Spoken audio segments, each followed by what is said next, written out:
Lotus has quietly decided the Emira still has more to say. After a few years of positioning its latest internal combustion sports car as a swan song for petrol-powered Lotus models, the company has pivoted, not to abandon the Emira, but to evolve it. Their headline, "A new six-cylinder is coming," and Lotus has also confirmed a plug-in hybrid option is in the works. That combination feels like the best of two worlds. The tactile, analog thrills of a proper V6 and the real-world efficiency and flexibility a hybrid can deliver. What makes the announcement interesting is how Lotus is juggling practicality with heritage. The Emira shares its bones with other recent Lotus models, yet it must accommodate packaging and weight constraints that a PHEV conversion demands. Lotus engineering team is therefore facing a familiar but tricky problem: how to graft the electrical components and battery mass onto a chassis originally tuned around a compact, light footprint without losing the car's celebrated balance and handling. That's likely why the firm is considering multiple powertrain sources rather than a single bolt-on solution. There's also the whisper of Mercedes AMG in the background. Lotus hasn't confirmed supplier details, but reports and official teasers suggest Mercedes AMG V6s are on the table, a sensible move given AMG's current V6 work and Lotus' recent technical partnerships. If Lotus does adopt an AMG-6, buyers could get the satisfying mid-range shove and mechanical soundtrack that many purists still crave, while Lotus' own chassis tuning could keep the car feeling lively and sharply focused. That said,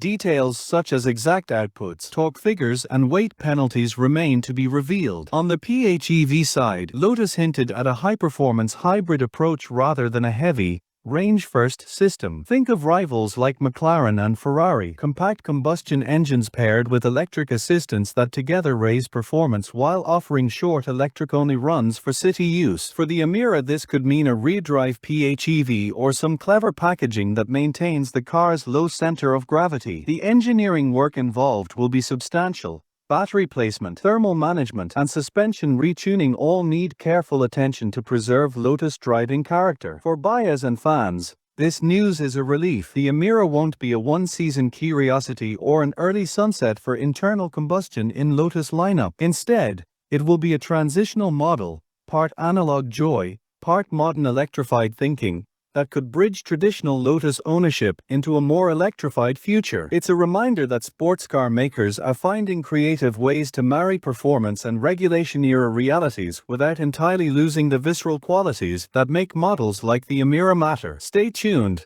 Lotus promised a facelift and new powertrains for 2027, and once technical specs drop, we'll have a much clearer sense of how deep this transformation runs.